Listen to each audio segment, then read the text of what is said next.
All right. Welcome back. Funky beat. I like a little funky beat. Yeah, I like a little funky beat. Welcome back to the MedTech Jam Session with Chris and Mike D. Hey, everyone. We haven't done this in a while. It's great to see you, Chris. You're looking good. We're You as surviving well, man. the Memphis summer. It's literally 100 degrees today on August 19th. Heat index 109. Yeah, so it's cooking. Come join us. It's cooking, just like the MedTech Jam Session. That's right. All right, speaking of cooking, I know I say this probably every time, but I'm super excited, really super excited about our guest today. A good friend, a colleague, somebody you and I have both known for a long time who's been a big influence on the musculoskeletal industry, whether he wants to admit it or not. And he's a humble guy, but he's made a big impact. And so we're happy to have him today to talk about the world of venture investing and all the things. Absolutely. Who's the mystery man? The mystery man, great man of mystery. All right, let's welcome onto the stage Gary Stevenson. Hey, Gary. Hello, Mike D. Hello, Chris. Thank you for having me in the jam session. You're so welcome. Delighted to get my shot. So we're completing the Memphis trifecta here. It's No doubt. Yeah, absolutely. And I know you can jam because you've got all those guitars in the background. there. There they are. Nice. That's just a few of the collection. Oh, I know. So. You probably have many of them. I have one. I'm very proud of it. Chris, you probably have a couple, more than one, I bet. Oh, yeah. Gary's set me up over the years. Yeah. Sure has. For the audience that doesn't know what we're talking about, those are our giveaways at a conference we're going to be talking about during today's jam session. So stay tuned for more information on the conference. But yeah, that's a Memphis guitar given to people who present at a conference that I host. So and that's a very clever and thoughtful gift too. So super cool. It's a lot cheaper than an honorarium. I hear you. So thanks for hanging out with us, Gary. We're super excited to have you. You've been an investor in not just MedTech, but it's specifically in musculoskeletal for 20, how many years? Almost 27. Almost 27. Yeah. Starting with your experience with MB Ventures and now continuing with your experience in Health Point Capital. But what we would like to talk about first is kind of give us a little bit of the origin story, Gary, around how you got into venture and more specifically, why did you choose medical device and even more specifically musculoskeletal medical device when you were starting your firm? Yes. Thank you again, Mike and Chris, for having me on your jam session. I've watched some of your other jam sessions and wondered, what it takes to get invited. And I think I'm finally getting my chance today. So thank you. Don't throw away your shot. I'm not going to throw away my shot. Believe me. So I started my career in public accounting, believe it or not, 4 years right out of college. And one of my audit clients was Abbott Labs in Chicago. I ended up leaving public accounting to join Abbott. And that was in the late 1980s. And I worked with them for 8 years, learned a lot about the medical device industry in Chicago. And broadly speaking, it was a very diversified company. While I was working at Abbott, I went to school at the university at the Northwestern and got my MBA. Learned a lot about, things outside of finance that I think really serve well for what I'm doing today. So originally went in the securities industry at A.G. Edwards in St. Louis, and then ultimately to Memphis for Morgan Keegan. And when Morgan Keegan was acquired in 2001, I left and started MB Venture Partners in Memphis out of the family office of a high net worth individual. We raised in total about $130 million over 4 funds. The vast majority, about 80% of the capital that we invested was in the musculoskeletal space, owing in part, Mike, to the fact that we were here in Memphis, close to a lot of what was happening in the musculoskeletal space. For those of you who are listening to this, you already know this. Warsaw, Indiana is number 1, but Memphis is number 2 in this prominent musculoskeletal space. And so it owed in part to the proximity we had, but a couple of the medical device companies here in Memphis were investors in our funds. And so we had some domain expertise there, relationships that was disproportionate to the size of the investment we had in the fund.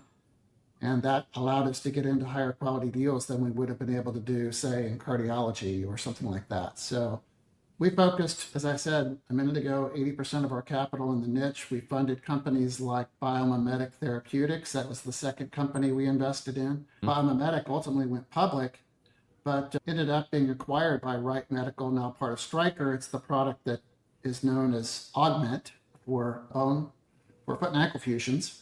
So we were the early investor in that. By the time, when we invested in that company and led their Series B, they had more people on their board than they had employees. So it was pretty early stage at that company. But we ultimately were investors in the sports medicine company called Cayenne Medical, now owned by Zimmer Biomet. We were investors in Salient Surgical, which was a carve out from Medtronic that was ultimately reacquired by Medtronic. Chris, that dates back to your days. Yep. At Medtronic. So those were a few of the companies that we invested in. We also invested in a Memphis startup that was in the lower extremity space called Crossroads. And Crossroads I think we led the first 4 rounds of financing, and Crossroads, ultimately that company needed additional rounds of financing and took that from HealthPoint Capital. And I got to know the HealthPoint Capital team through that investment. We successfully exited that by selling it to J&J.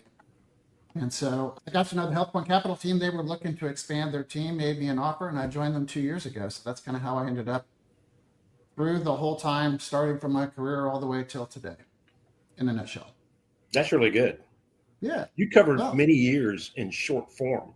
Many years. So if you include some years that I was at Morgan Keegan, throw in the MB Venture Partners, 23 years, I guess it was, at MB Venture Partners, and now 2 years at HealthPoint Capital. It all totals up to about 27 years of knocking around in this medical device space in Memphis. That's awesome. Yeah. Well, Chris, you've been around, you and Mike have been around the industry a long time too. So we all, actually, I think I've known you both for most of that 27 years. Yeah. I would think so. Yes. That's probably true. Yeah, that's probably true.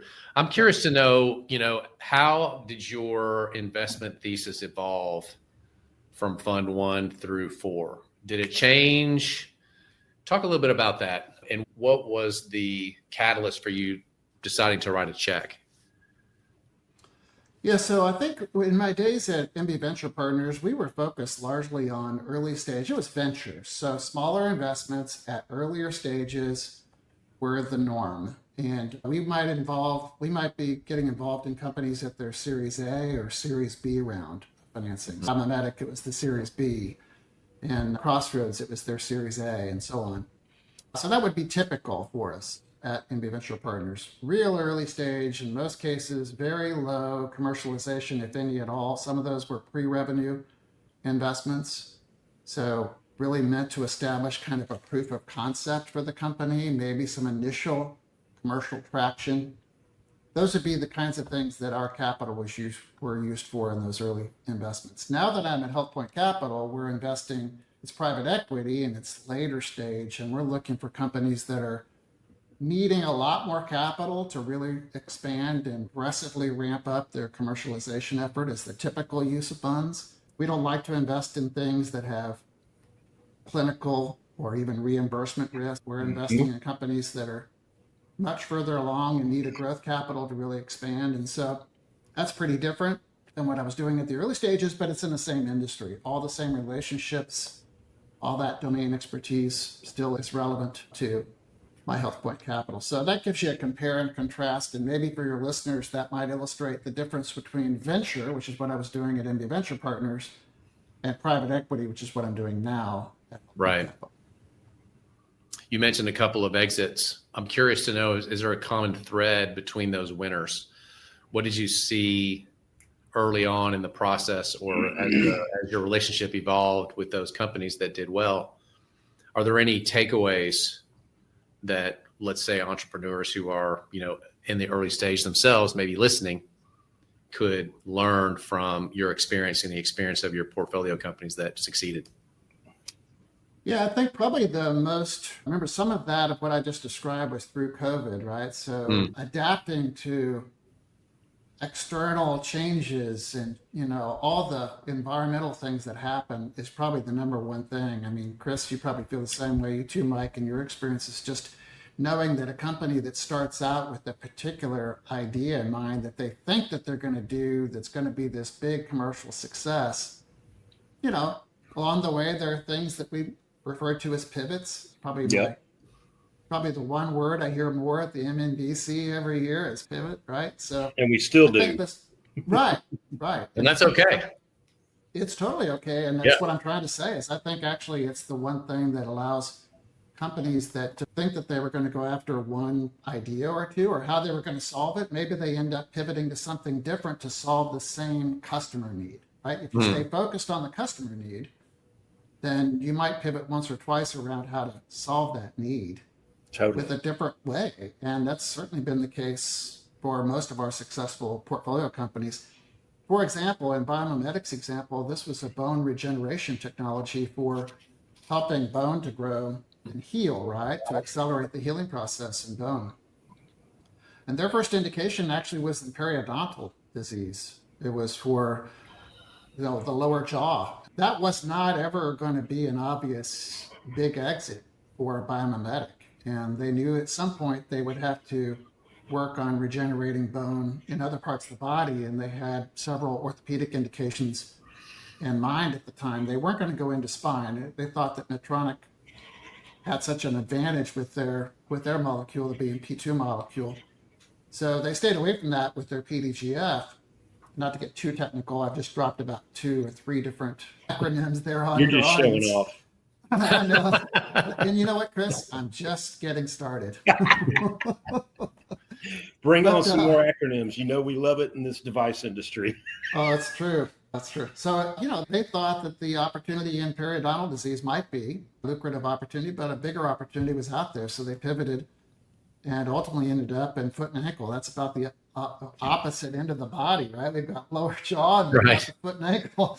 No doubt. And it's without question, the smartest decision that they made to make that transition and ultimately led to their ability to get public. They couldn't have done that on a periodontal indication. No. So that's just one example from the portfolio. I think when we first invested, to use another, when we first invested in Cayenne Medical, the founder of that company is the late Jim Hart. He didn't think he would ever go into shoulder. He thought he would just be sports medicine and knee, and ultimately ended up having a successful knee product, but ultimately pivoted and put out a very successful shoulder product as well, and became a more appealing platform for Zimmer Biomet to take a chance on. So those are a couple examples from the portfolio that have of successes where the pivot was successful. Not all pivots turn out to be successful, but that's what they were able to accomplish and led to their success. And ultimately, I think a great way to capture that statement as a whole is strategic flexibility.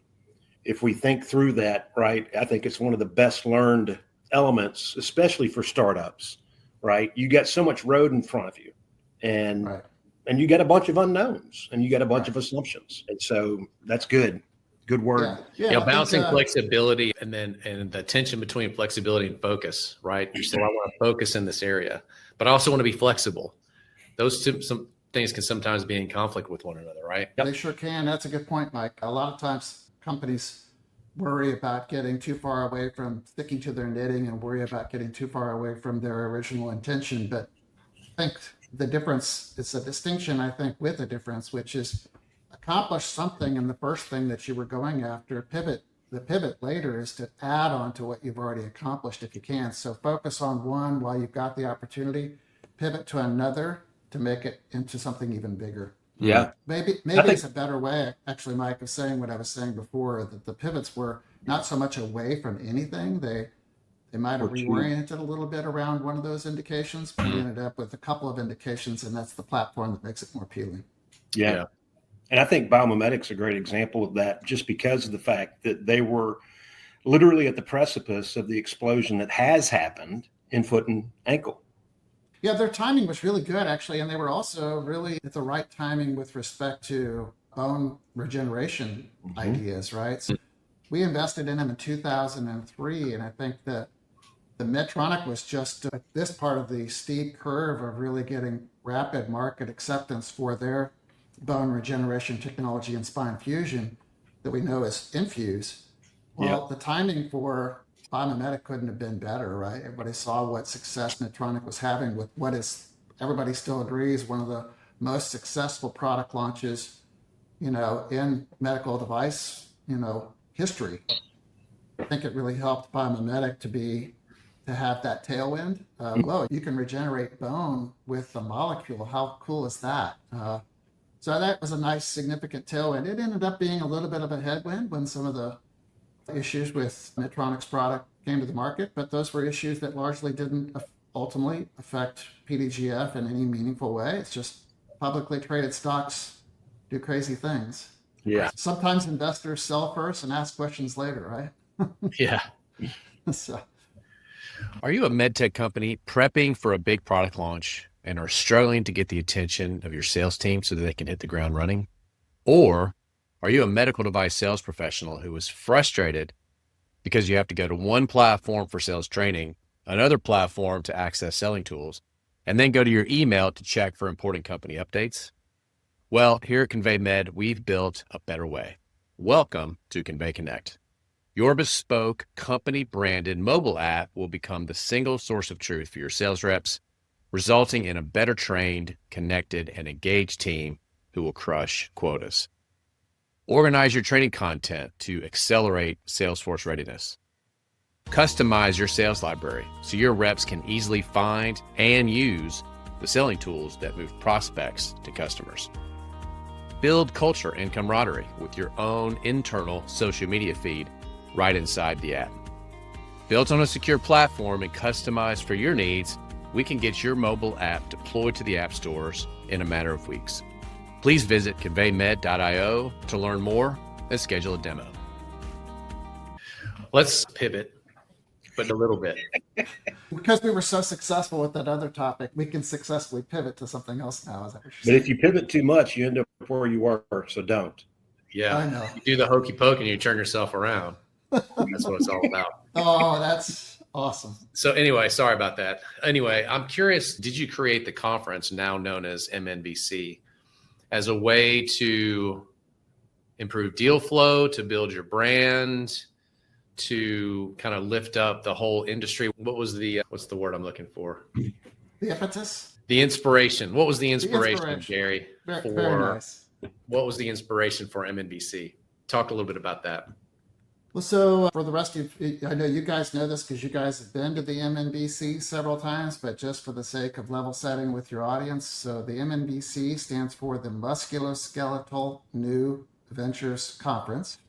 The website is mnvc.org.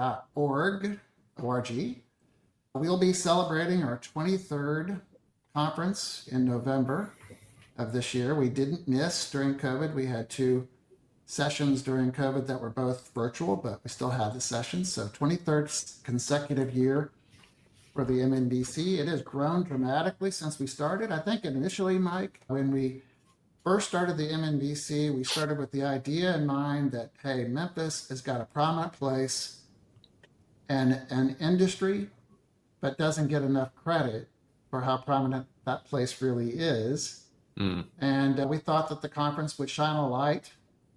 So a little bit of economic development, maybe combination with, I was a sponsor, our firm was a sponsor. And so part of it was a combination of not just economic development for the city, but potentially a source of deal flow for MD Venture Partners. I think that's turned out to be true.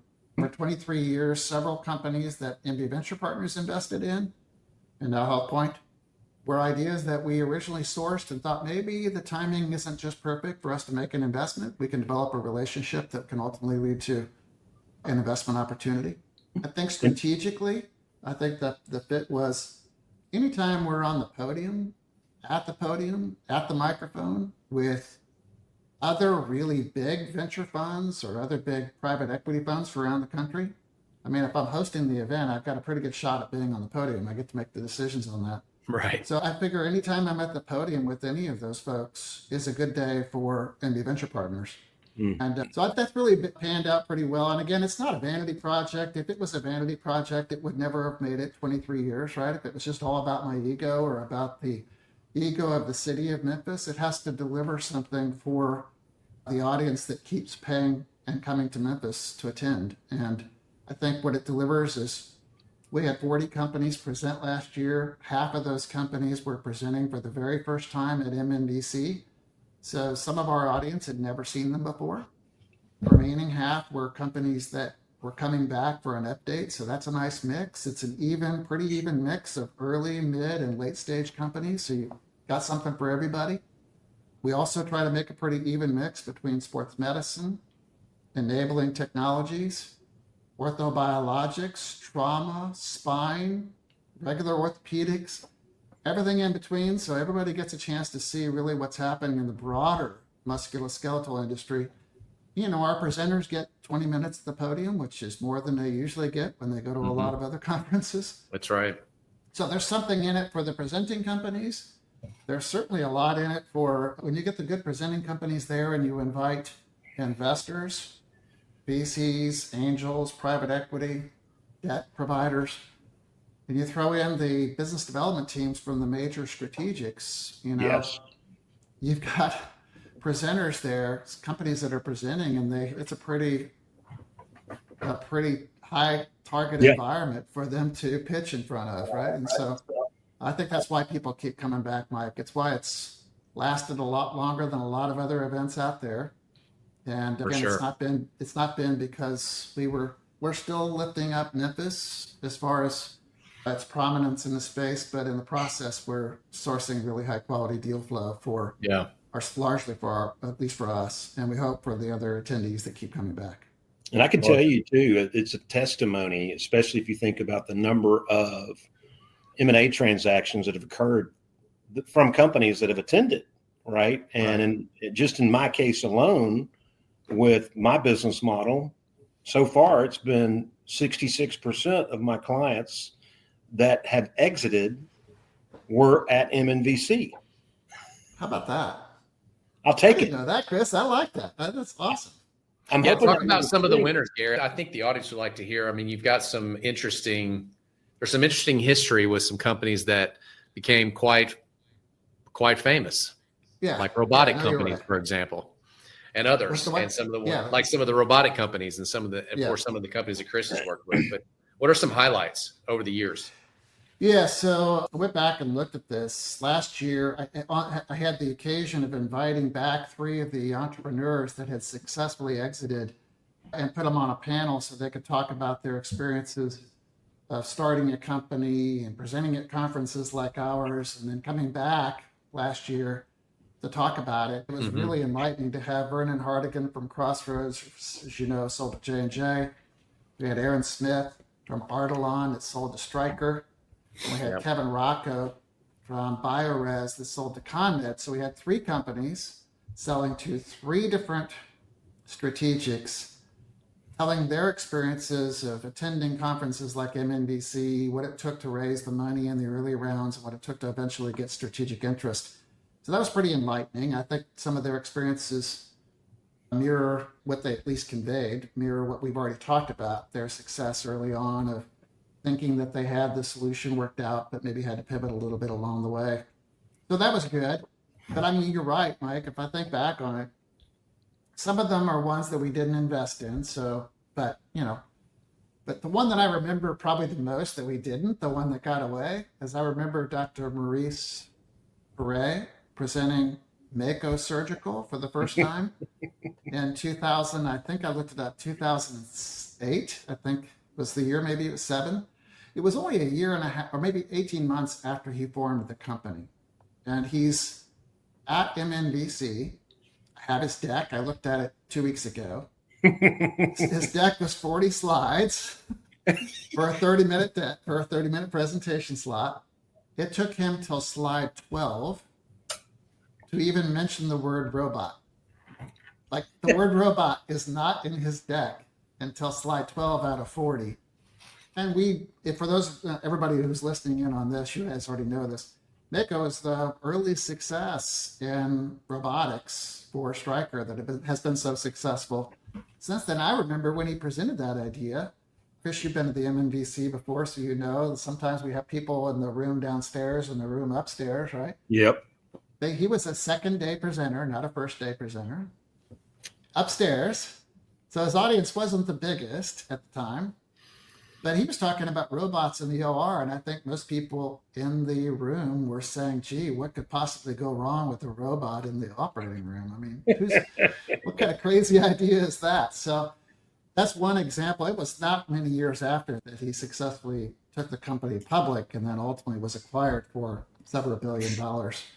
So that's one that sticks in my memory banks. One that, when I saw it, I thought was a pretty crazy idea and ultimately ended up being a wild success. In robotics, since you mentioned it. Yeah. Right. There have been others, but that's one that comes to mind for sure. So if you're an entrepreneur and you're looking to get some exposure, why should a company, participate in MNVC? Yeah, so when I showed this last year, I showed all these companies that had presented and how many years it took them to get from their presentation to a successful outcome on average. When you have 23 years of history, or 22 years of history now, our 23rd year will be this year. When you have 22 years of history and you have on average maybe 30 companies presenting per year, that's a lot of companies, right? And Yeah. so you can start, the law of large numbers can start working. So you can sort out some statistics, a little like baseball. And so what we were showing were just how many companies that had presented and how long on average it had taken to successfully exit. And I think that's one reason why you come to MNVC. You come to MNVC, you present there because there's a history, track record of companies that have successfully presented at conferences like ours. Can't say they haven't presented other places too, so I don't want to oversell it, but they presented here, and within a couple of years on average, I think it's 2.3 years of the companies that had exited, it only took them 2.3 years after they presented at MNVC to exit. We didn't set that up, right? We're just saying that it's a good venue for people to have a chance to start a strategic dialogue that can ultimately lead to a successful outcome, or it can further advance a dialogue that's already been started. I mean, it's just a target-rich environment for companies that are looking for capital or are looking for a strategic interaction. And I think, too, to your point, that one of the big things is it's a bringing together of the ecosystem. But I think the power is in you're not just a number if you're attending this. And I think that is a critical element for a successful program, which you've put together. Yeah.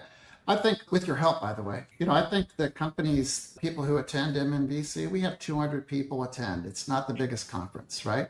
But there's only 2 rooms. So if you're a presenting company, to look out in the room, I go to a lot of conferences and sometimes I see 30 people in the room. At MNVC, you can do the math. 2 rooms, 200 people. On average, there's 100 people in each room. That's much better eyeball attention than you're going to get at a lot of other events. So No doubt. I think if you're a presenting company, the reason why you want to be here is you want the visibility, and you want the visibility with the right audience, the investors and the strategics that are attending MNVC. So if that's what you're looking for as a startup company, this is the right place to go. How about the investors? Yeah, that's a good. Why should investors attend? Yeah, that's a good transition. So again, the investors are here looking for investment opportunities. Sometimes they're seeing things. Again, so many of the companies that presented MNVC, I'm deliberately looking for half of the companies to be ones that have not presented at MNVC's past. I don't want the same agenda every year. So you're getting something fresh this year when you attend compared to last year. So if you're in business development, there's almost nothing that gets you more excited than a fresh idea that you haven't seen yet. They get pretty excited about that. That's investors and business development people that from the major strategics are getting a chance to see something they might not otherwise see at some of the other conferences that they attend. Absolutely. So, yeah. And right now in the season of planning for the one that's coming up in November, those outreaches are already going on relative to talking to BD teams, relative to talking to investors, helping them understand it's a limited space, but they will show. Right. Thank you for doing that and saying that, because I think it's the right venue too for both of them. They're both looking for deals to make. The strategics are as well as the investors. Of course, we have an investor panel almost every year. It's one of the most popular parts of the whole MNVC. The audience gets to hear what the investors are currently looking for and what they're not. So there's an opportunity for the entrepreneurs to hear that message. And we hear sometimes from the strategics as well. They'll be on panels with us. We've had Pete Shigori from ConMed on panels before, many others from Medtronic. Chris, you've been on panels before when you were at Medtronic, but others from the Medtronic team have been there as well. They've been a sponsor every year since inception, so they tend to send a lot of folks. But the point is we have, the right kind of folks in the room to hear the pitch from the companies, and then for the entrepreneurs to hear on the panel discussions what the investors are looking for and what strategics happen to be looking for at the moment. Yeah, that's great. Those have been, you're right, some of the best sessions. You get a lot of insight into what strategics are thinking. And so let's keep that thread going. I'm curious, you've worked with a lot of strategics lately, and I say lately over the past few years on different companies that have been in your portfolio. What are they looking for right now? Let's take the pulse, if you will, of the strategic companies and kind of where they are in their, as mostly publicly traded. They've got their P&Ls are under pressure. They're doing probably maybe a little less R&D themselves than maybe they did 10, 15 years ago. Totally. What do they want to see from a startup before they start really thinking about starting a process? And this is for both of you, actually. Yeah, well, if I start with the big picture on this, I think there's been quite a seismic shift in some spaces. So, 5 years ago, we weren't talking as much as we are today about enabling technology. We just quoted the Mako example. But a lot of things have happened even since Mako was acquired by Stryker in the enabling technology space. And so that's resulting in some of the major strategics deciding that they're probably better suited in enabling technology to acquire than they are to develop in-house. They have teams of mechanical engineers, they have teams of biomedical engineers, they don't have teams of software engineers. And so often it's advantageous to look at acquisition as the way to get more established in the enabling technology space. And that's a positive, right? So we ended up with featuring more and more companies every year with enabling technology companies on our MNVC. By comparison, by contrast, the other side of the coin of that is there's been a lot happen in the last 4 or 5 years in spine. Zimmer once was a major player in spine, so was Stryker, but neither of them are in spine anymore, right? They both divested their spine businesses, and the divested entity, while it still exists, doesn't have some of the dry powder to make the kind of acquisitions. So I think those two kind of trends are showing you opposites, right? There's lots of appeal to enabling technologies even at early stages, but in spine, it's a pretty stiff headwind. We can't ignore the fact, though, that we've still got an aging population in the United States, and there's more and more need for products in the musculoskeletal space. It's more so in some than it is in others. And the big companies do have a lot of cash, as you pointed out, Mike D, just don't have as much innovation in-house and seem to be willing to pay high multiples for fast growth, high gross margins. And so those are the two things when we make investments in companies is you'll hear this from one of the banker presentations. I just saw Charles Hamilton from Piper Sandler do the presentation for another event that I host down in Mexico. But his comment was, 25% top line growth, at least 30% is better, even more is better. And then kind of 80% gross margin. And if you're 25 million in revenue, you're an appealing acquisition target. I think it's lower than that in enabling tech. Yeah, it is. But it's, but that's what I'm saying. I don't know about you, Chris. What do you think? Yeah, I agree with everything you've been saying. I think we're at a point now to where with enabling tech almost becoming it's a footprint within spine and ortho, but it's also its own independent footprint, right? Because it's enabling tech. It's not a device per se or an implantable necessarily, although there could be some enabling tech implantables coming.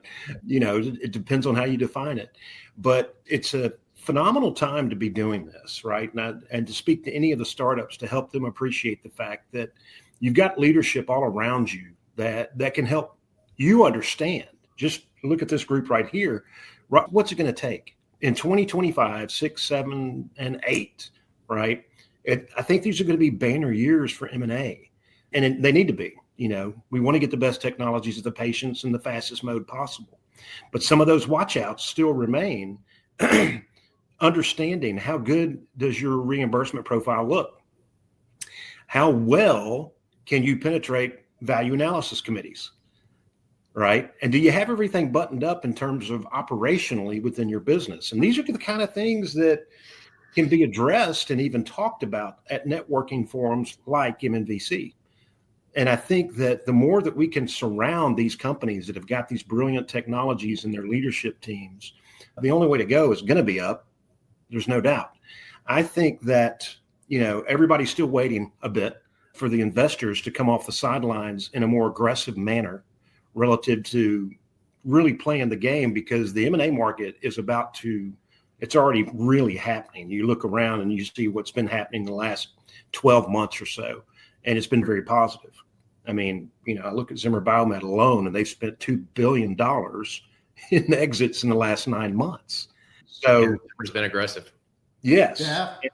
And so you got to look at this and understand, as a startup, what's your strategy relative to where your exit window is, and make sure that you're doing all the right things. At an organization or at a function like MNVC, you're going to get some more of that material that could actually be creating more strategic flexibility for you. So what I heard you say, Gary, is just to summarize, 25 million in revenue, 30% year-over-year growth, 80% gross margin. That's the hurdle rate, if you will.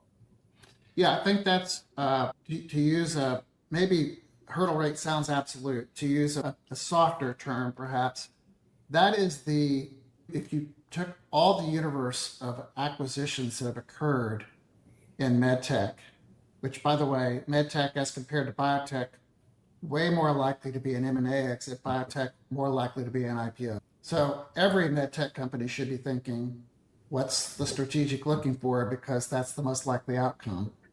Right. But if you look at those parameters, those parameters tend to be the most predictive. If you're in that range, you're a much more likely acquisition target than you would be without being at 25 million revenue, without being at 30% plus growth, and without being an 80% gross margin. Yeah. Acquisitions happen outside those parameters from time to time, right? They do. So we know about BioRes, we know about Embody that were earlier stage than that. They were highly structured deals, but they were earlier stage than that. And so those are outliers. And even Monogram, which was a recent, not pre-revenue, post-FDA, but pre-revenue. Good example. Right. Those are good examples. So there are outliers. So it's not absolute. That's why I'm trying to say it's not. But I do think that if you want to look at what's most predictive, that's the most predictive pattern is the top line number of that 25 million in revenue, 80% gross margin, the revenue is growing 30% plus. Yeah. And it all has to do at the end of the day, even for the outliers, so much to do with the strategy of the buyer, along with the value and the timing. Yeah. So back to the point of making sure everything's buttoned up and that you're ready to answer that question from a potential acquirer at any point in time. Only a few companies that are going to be attending MNVC this year, if it's anything like last year or the year before, only a few will meet that profile. All of them have some work to do. So, yes, there's still opportunity, even with all these companies, 40 of them will be presenting at MNVC this year that will be, marching towards that, but need help to get there. They need more capital, they need more strategic direction, what have you, to get there. But that's where you can kind of count on a competitive bidding process. If you have those parameters, there's likely to be more than just one buyer out there looking for you. And I always do say, Gary, as I'm promoting the program to anybody, is there's typically 3 different reasons that somebody's going to come and present. And one of them is their fundraising. 2 is they're getting to the point to where they're looking for the exit. And 3 is they're giving a market update because they're not just there just yet. Yeah. So that's I agree with that. And I think a lot of times I've heard somebody say this before. I agree with it. I used to be an investment banker. That really good companies end up getting bought. They aren't always sold, right? It's like your house, right? you don't go out and promote your company and expect to necessarily get the best price, right? Sometimes you're presenting at a conference and you're giving an update on how things are going. And if you're interested, I'd be happy to talk, but we got our head down building a successful business. That's the posture sometimes that can make far more a little competitive tension in the bidding. That's great advice. Yep. Okay. All right. So MNVC is coming up, Gary. What are the dates and how can people sign up, and where is it going to be this year? And give us some details, and then we'll wrap up. Okay. So MNVC, it's Musculoskeletal New Ventures Conference. It's the 2025 edition, and it's going to be hosted on November the 4th and 5th in Memphis. The same venue for the conference. It'll be at the FedEx Institute of Technology on the campus of the University of Memphis again this year. If you haven't been there before, it's worth the destination because the presentation venues are awesome. So you don't want to miss it. It's not like just being in a hotel. This is some terrific, big hotel ballroom. It's not that. This is some really high-tech rooms. Yeah, they have just the right ambiance. Makes it feel like you're presenting on a TEDx talk or something like that. So that's the venue. We are using a little bit different hotel venues, probably not a big deal. We usually use the corner bar at the Peabody Hotel in downtown Memphis. This year we've moved that location for the networking event on Monday night. So most people will probably arrive on Monday night the 3rd, November the 3rd, because we start really early on the morning of the 4th. So most people arrive on the night of the 3rd, and we have a little networking event that night at the hotel downtown. That's at the Hyatt Centric, and that's a indoor-outdoor venue up on the roof overlooking the Mississippi River, so the view is going to be Great view. And practically at the foot of Beale Street. Correct. And it happens to be also really close to where our networking event is going to be on Tuesday night as well, so it's really convenient, should be even more convenient than it has been in years past. But most people come in on that Monday night. We'll go all day on Tuesday with a networking event on Tuesday night, and then reconvene on Wednesday morning and adjourn by noon so that our attendees can catch the afternoon flights home.